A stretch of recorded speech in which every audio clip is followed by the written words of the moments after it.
नमस्कार सगळ्यांना। आज आहे शनिवार आणि रात्रीचे 11:30 वाजलेत आणि मी शिल्पा गुजर तुमच्या सगळ्यांचा लाडका आणि आवडता शो घेऊन आलेली आहे, सुखी जीवनाचा मंत्र। मला माहिती आहे गेल्या आठवड्यापासून तुमच्या मनामध्ये बरेच प्रश्न निर्माण झालेले असतील। मागच्या एपिसोड नंतर या एपिसोड पर्यंत येणं सगळ्यात कठीण असतं। हा 7 दिवसांचा काळ जाणं, पण हा 7 दिवसांचा काळ संपलाय आणि आम्ही पुन्हा एकदा आलेलो आहोत हा शो घेऊन। डॉक्टर विजय दहीफळे सर आपल्या सोबत आहे स्टुडिओमध्ये। आपल्याला विषयापर्यंत जायचंय। लैंगिक शिक्षण काळाची गरज। आपण मागच्या 3 आठवड्यांपासून याच्याबद्दल बोलतोय, पण तुमचे प्रश्न संपत नाहीयेत।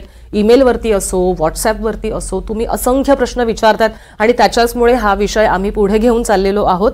पण एक महत्त्वाची आठवण करायची आहे, एनडीटीव्ही मराठीवरचा हा 4था एपिसोड आहे आणि अतिशय महत्त्वाचा आहे, कारण की मला माहिती आहे मागचे 3 एपिसोड तुम्ही फोटो काढलेले आहेत आणि तुमचे भरघोस प्रतिसाद सरांच्या व्हॉट्सॲपच्या नंबरवरती येतो आहे। भयंकर फोटो आलेले आहेत, खूप सगळ्या जणांनी फोटो पाठवलेत, पण ते 3 फोटो काहीही कामाचे होणार नाही जर तुम्ही आज फोटो काढला नाही लाईव्ह। आज फोटो काढा आणि पटापट त्या नंबरवरती पाठवा आणि उद्यानंतर तुम्हाला जायचं आहे तुमच्या जवळच्या क्लिनिक्समध्ये। तुम्हाला सध्या फ्लॅश होत आहेत, नक्की कुठे कुठे क्लिनिक्स आहेत सरांची? छत्रपती संभाजीनगर आहे, नेरूळ आहे, खारघर आहे, कल्याण, ठाणे, दुबईमध्ये सुद्धा आहेत। त्याच्यामुळे तुम्हाला हा फोटो घेऊन हे 4 फोटो दाखवायचे आहेत आणि तुमचं सुखी जीवनाचा मंत्र हे पुस्तक आणि प्रोटीन गिफ्ट मिळणार आहे। म्हणजे क्रिसमस येतोय, सांता गिफ्ट देईल ना देईल, पण डॉक्टर विजय दहीफळे सर तुमच्यासाठी हे खास गिफ्ट घेऊन आलेले आहेत। शो आपल्याला सुरू करायचा आहे, पण त्याच्या आधी सरांच्या अचीव्हमेंट्स बद्दलची माहिती जाणून घेऊयात व्हिज्युअल्सच्या माध्यमातून। डॉक्टर विजय दहीफळे हे सेक्सॉलॉजिस्ट, अँड्रोलॉजिस्ट आणि यूरोलॉजिस्ट आहेत।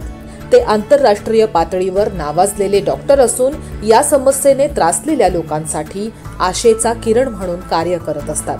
डॉक्टरांची क्लिनिक्स छत्रपती संभाजीनगर, पुणे, दादर, नेरूळ, खारघर, कल्याण, नाशिक, नागपूर व दुबई इथे आहेत। डॉक्टर विजय दहीफळे हे देशविदेशात जाऊन लैंगिक शिक्षण या विषयावर मार्गदर्शन करत असतात। तर सगळ्यात आधी आपण सरांचं स्वागत करूयात। सर स्टुडिओमध्ये आहेत डॉक्टर विजय दहीफळे सर, तुमचं खूप खूप मनापासून स्वागत आहे एनडीटीव्ही मराठीच्या स्टुडिओत। नमस्कार। आणि आता आपण शो सुरू करतो आहोत। लैंगिक शिक्षण काळाची गरज आजचा 4था भाग आहे आणि महत्त्वाचा आहे, कारण की भयंकर प्रश्न तुम्ही लोकांनी विचारलेले आहेत व्हॉट्सॲपवरती, ईमेलवरती बरेच प्रश्न आलेत। त्याच्यामुळे आम्ही पुन्हा एकदा हाच विषय पुढे कंटिन्यू करतोय। सर आपल्याला फोनचा ओघ सुरू झालेला आहे, पण तुम्ही आलेला आहात त्याच्यामुळे 2 शब्द चालेल नक्कीच सांगूया। सर्वप्रथम आपल्या जगभरातील सर्व एनडीटीव्ही मराठीच्या त्या सुखी जीवनाच्या मंत्राच्या लाईव्ह भागामध्ये अगदी मनापासून तुमचं स्वागत। आणि ज्या पद्धतीनं त्यामध्ये तुम्ही सहभाग घेताय, त्या ठिकाणी रिस्पॉन्स देताय आणि जसं शिल्पाजीने आता सांगितलं तुम्ही फोटो काढताय आता आणि तो व्हॉट्सअपला पाठवताय, म्हणजे तुमचं बक्षीस नक्की होणार। आणि परत लैंगिक शिक्षण काळाची गरज हा पूर्ण विषय आज आपण विस्तृतपणे डिस्कस करणार आहोत। नक्की सर, आपल्याला पहिला फोन येतो आणि माझ्या मैत्रिणीचा फोन आलेला आहे। द्रौपदी आपल्याशी बोलतायत अंबेजोगाईहून। द्रौपदी तुमचा प्रश्न विचारा। नमस्कार सर। नमस्कार मॅडम। नमस्कार सर, मी आज असा प्रश्न विचारणार आहे, ज्या स्त्रिया विचारताना सहसा संकोच करतात, सगळ्या स्त्रियांतर्फे मी एक विचारते प्रश्न तुम्हाला। स्त्रियांमधील कमजोरीच्या ट्रीटमेंटसाठी काही शॉर्ट वेव्ह थेरपी असते का आणि ती कशी काम करते याबद्दल सांगाल सर तुम्ही प्लीज?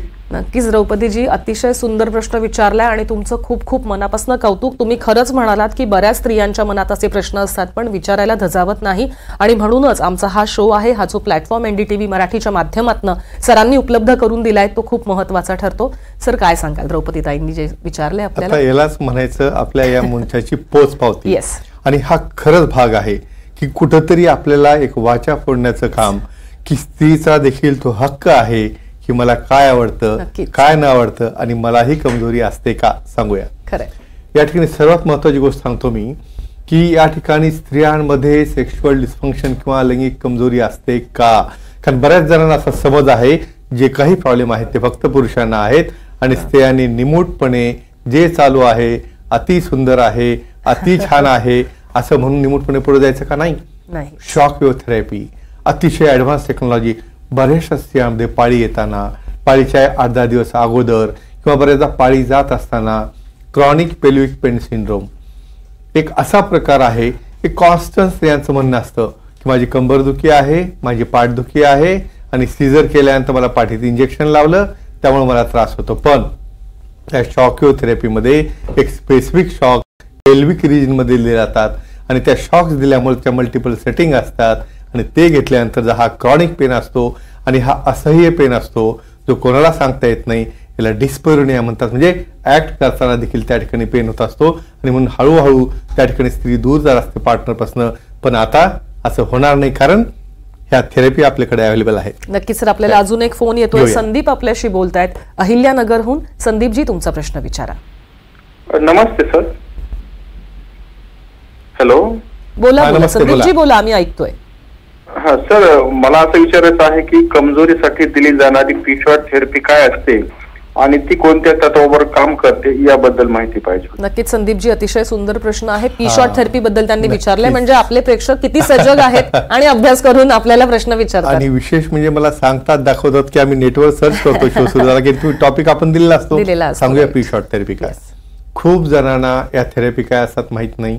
अर्थात हा आजार असतो का, त्याला ट्रीटमेंट असते का. बऱ्याच म्हणणं आहे सर तुम्हाला आम्ही टीव्हीवर पाहिलं आणि याची चर्चा पाहिली आणि मग आम्हाला कळलं की त्या ठिकाणी दाखवायला पाहिजे, पण कधी कधी वर्ष वाट पाहतात की कसं जाऊ त्या ठिकाणी, मग मला लाज वाटेल का. अहो, जेव्हा तुमचा पर्सनल प्रॉब्लेम जर काही क्रिएट झाला, फॅमिली अनहॅपी असेल, इव्हन काही केसेस ते अलग होण्यापर्यंत जातात, मग त्यावेळेस तुम्हाला ती चिंता वाटणार नाही का.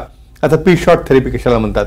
बऱ्याच जणांना मेडिसिन घेऊन देखील काही परिणाम होत नाही, त्या ठिकाणी कठोरता येत नाही, त्या ठिकाणी समागम करण्याला त्यांना अवघड जातं. मग अशा वेळेस काय झालेलं असतं, ब्लड प्रेशर आहे, डायबिटीस आहे, काही स्क्लेरोटिक डिसऑर्डर असतात, त्यामुळं तुमच्या अवयवाकडे जाणारा जो प्रवाह असतो हा 50% ब्लॉक होतो.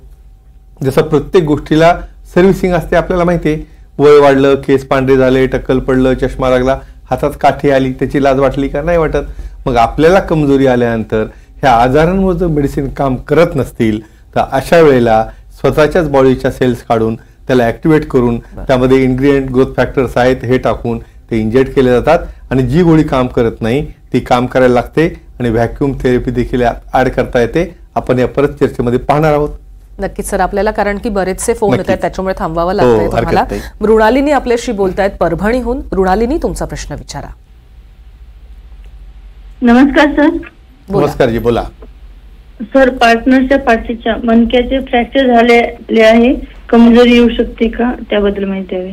नक्कीच मृणालिनी, खूप छान प्रश्न आहे. मला वाटतं पाठीचे विकार, मणक्याचे विकार आता अतिशय कॉमन झालेले आहेत, त्याच्यामुळे हा प्रश्न खूप महत्वाचा ठरतो. सर काय सांग. रोड ट्रॅफिक ऍक्सिडेंट, आपल्या इव्हन यंत्रणेमध्ये देखील हे कसं टाळावे यावर डिस्कशन झालेलं आहे.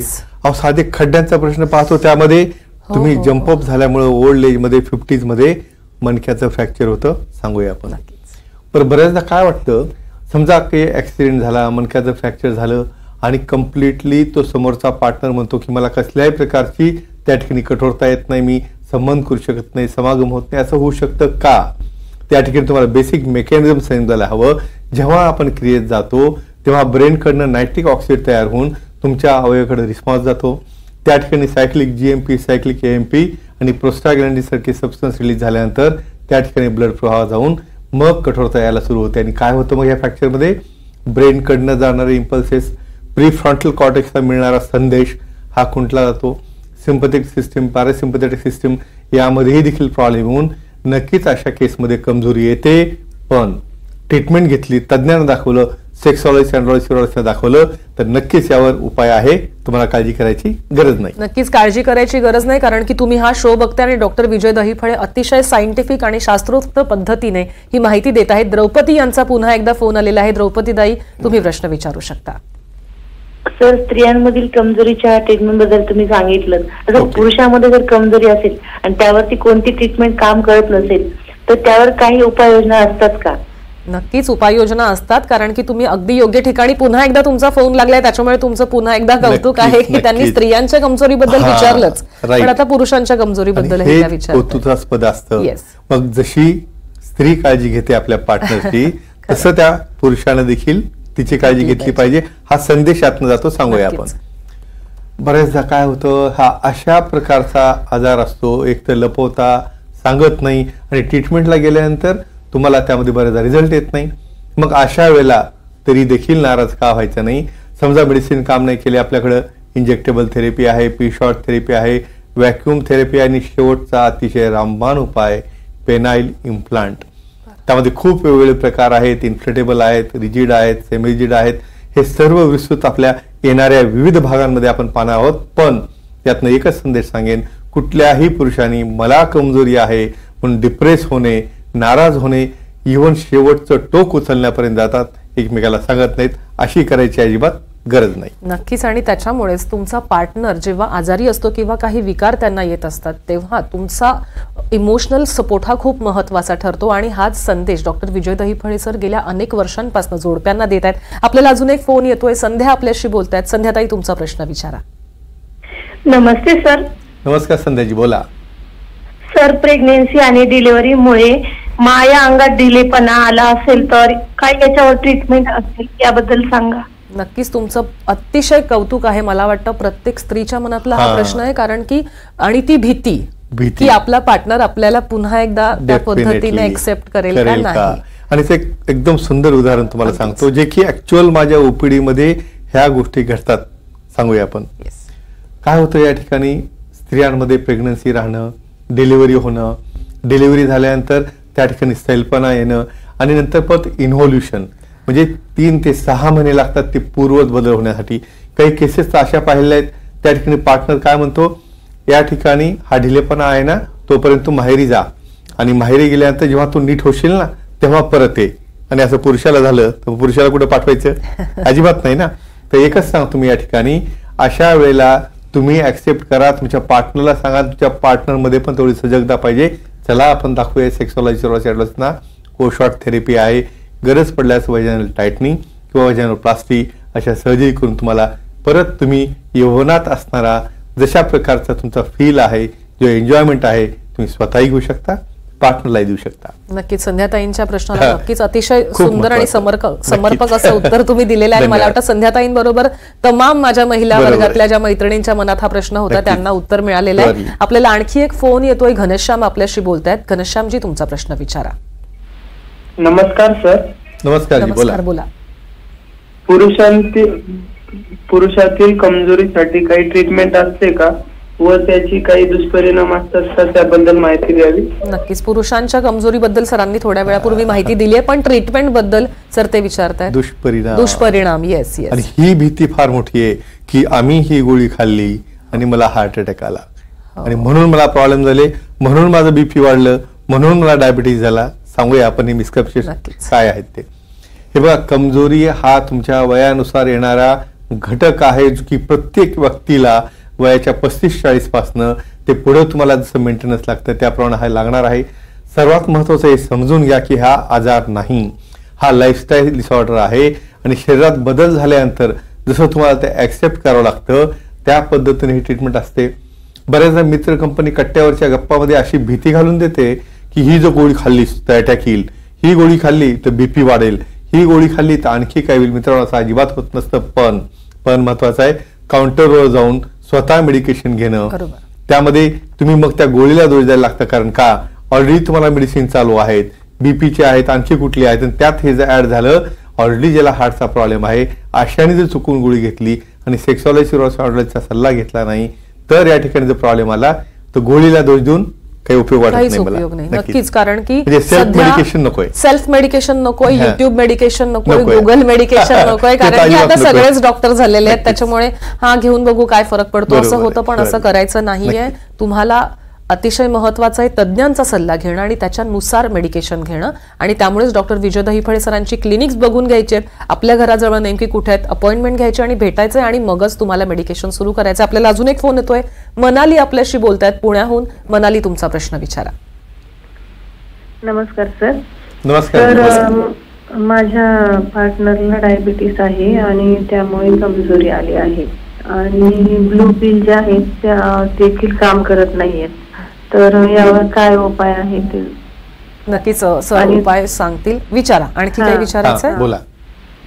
नाही, काय उपाय आहे आणि भेटायचं असेल तर कुठे यावं लागेल? बरं. नक्कीच. पुण्याजवळ ही सरांचं क्लिनिक आहे, त्याच्यामुळे तुम्ही अपॉइंटमेंट घेऊ शकता आणि नक्की सरांना भेटू शकता. पण डायबिटीसचा हा जो प्रश्न आहे ती अतिशय गंभीर समस्या आहे मनाली ताई, आणि त्याच्यामुळे तुम्ही खूप छान प्रश्न विचारलाय. सर, डायबिटीजमुळे कमजोरी आलेली आहे त्यांचं असं म्हणणं. आणि कमीत कमी सध्या 30 ते 40% लोकांना हा प्रॉब्लेम आहे आणि त्यामुळे त्यांना कमजोरी येते. आणि त्यांनी काय विचारलं, ब्ल्यू पिल देखील काम करत नाही. मग काय करायचं सांगूया आपण.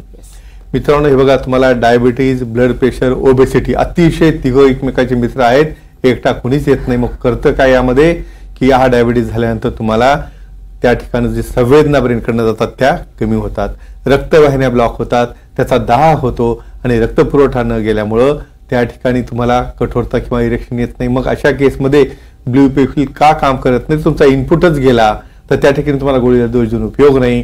इंट्रा कॅव्हरनोझल इंजेक्शन थेरपी म्हणजे काही असे बायमिक्स आणि ट्रायमिक्स इंजेक्शन असतात, तुम्हाला क्रियेच्या पूर्वी जर त्या ठिकाणी दिले, पण त्याचं ट्रेनिंग घ्यावं लागतं. ते दिल्यानंतर तुम्हाला अतिशय चांगल्या पद्धतीने कठोरता येऊन तुम्ही समागम देखील आणि ऍक्ट देखील करून आपल्या पार्टनरलाही तुम्ही सुखी ठेवू शकता, तुम्हीही आनंदी राहू शकता. त्यामुळं नक्कीच डायबिटीज, बीपी, ओबेसिटीला घाबरायची आणि काळजी करायची गरज नाही. नक्की सर, प्रश्नांचा ओघ इतका आहे, पण दिनेश बोलतात आपल्याशी नाशिकहून. दिनेशजी, तुमचा प्रश्न विचारा. Hello sir. बोला. सर, स्त्रियांना प्रेग्नन्सी आणि डिलिव्हरीमुळे मायंगात जर सैलाना आला असेल तर त्यावर काय ट्रीटमेंट देता येईल याबद्दल माहिती पाहिजे होती. नक्कीच दिनेशजी, छान प्रश्न आहे आणि त्यांनी विचारलाय म्हणून त्यांचं कौतुक आहे. मी आता या ठिकाणी अप्रिशिएट काय करणार आहे की आपल्या पार्टनर बद्दलही काळजी असणं का आवश्यक आहे, कारण त्यामध्ये आणखी बऱ्याच वेगवेगळे प्रकार आहेत, माइल्ड, मॉडरेट, सिव्हिअर. सांगूया आपण.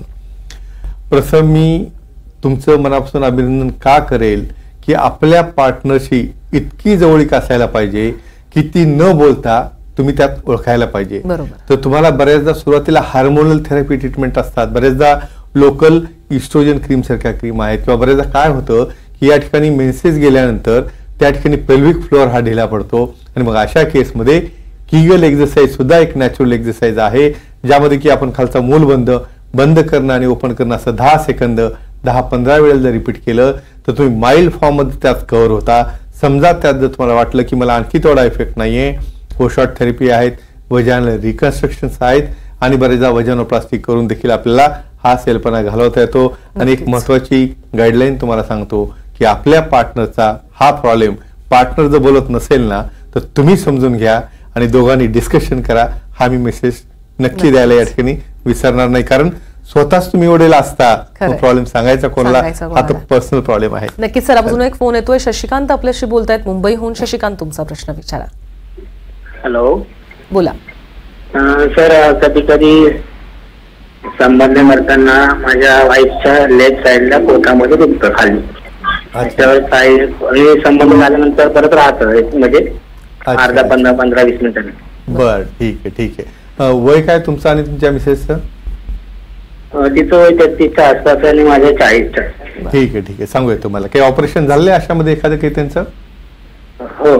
काय ऑपरेशन झालेलं आहे? मूलबाळ बंद करायचं, पण हा प्रॉब्लेम गेले 1 वर्ष चालू आहे थोडा. बरं, ठीक आहे, काही हरकत नाही. नक्कीच. हे महत्वाचे प्रश्न मी काय विचारले की माझं सिझर झालं, माझं ट्युबेक्टोमी झालं आणि मला त्रास सुरू झाला. सांगूया आपण. सुरुवातीला जो आपला प्रश्न आला होता ना, shockwave therapy, chronic pelvic pain syndrome, म्हणजे फिमेल्स मध्ये बऱ्याच जणांना काही कारण सापडत नाही, पण असं ऍक्ट करताना, समागम होताना कुठल्या तरी बाजूला दुखणं, पेन होणं, हाच त्यातला एक प्रकार आहे. कारण का, हा जो शरीरातला बदल झालेला आहे, त्या ठिकाणी इन्फ्लमेशन आहे, दाह आहे, या गोष्टी कमी करण्यासाठी बऱ्याचदा त्या ठिकाणी हार्मोनल थेरपी तर लागतातच, पण त्यासोबत या शॉकवेव्ह थेरपी त्या ठिकाणच्या मसल्स आहेत, वेसल्स आहेत, नर्व्ज आहेत, त्याला स्टिम्युलेट करतात आणि हळूहळू त्या पेनमधून तुम्ही बाहेर जाता. आणि मी ऑपरेशनची हिस्ट्री काय विचारली की ऑपरेशन नंतर बऱ्याचदा हे लॅप्रोस्कोपी आहे का ओपन आहे, काही ॲडेजन्स म्हणजे सर्जरी नंतर देखील काही कॉम्प्लिकेशन असतात, एखादा कुठला तरी आतला अंतर्भाग किंवा आतडीचा भाग चिपकलेला असतो किंवा नसतो, हे पाहण्यासाठी काही सोनोग्राफी, हे पुढचे इन्व्हेस्टिगेशन लागले तर सेक्सॉलॉजी, युरोलॉजिस्टना भेटा आणि भेटल्यानंतर या प्रॉब्लेमवर तुम्हाला नक्कीच सोल्युशन मिळेल. काळजी करायची गरज नाही. नक्कीच काळजी करायची गरज नाहीये, कारण की NDTV मराठीचा हा शो आहेच आणि ज्याच्यामध्ये डॉक्टर विजय दहिफळे सर येत आहेत आणि तुमच्या प्रश्नांची उत्तरं देत आहेत.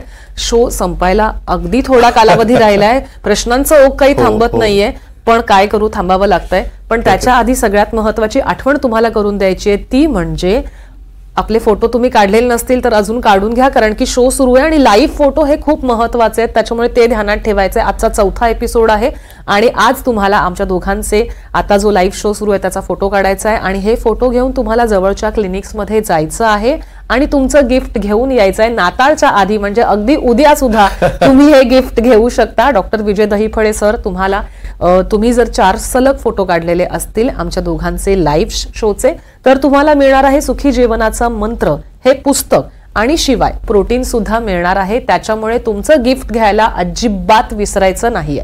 नक्कीच. आणि हे महत्वाचे आणि हे देखील त्यांचं कौतुक आणि अप्रिशिएशन का आहे, कारण अशा लाईव्ह मंचामध्ये सहभागी होणं स्वतःचं ज्ञान वाढवणं आणि दुसऱ्यांना देखील देणं ही फार महत्वाची गोष्ट नक्कीच मी सांगायला विसरणार नाही. नक्कीच. त्याच्यामुळे सर तुम्ही इतकं छान आमच्या सगळ्या प्रेक्षकांना मार्गदर्शन केलेलं आहे. इतके भरमसाठ फोन येत आहेत, कोणाचा फोन घ्यायचा कोणाचा नाही असा प्रश्न पडतो. त्याच्यामुळे तुम्ही अतिशय छान मार्गदर्शन केलेले आहे, त्याच्यासाठी तुमचे खूप खूप मनापासून आभार आहे. आणि आपण पुन्हा भेटणार आहोत पुढच्या शो मध्ये पुढच्या शनिवारी, अर्थातच NDTV मराठीच्या सुखी जीवनाचा मंत्र या शो मध्ये. नमस्कार.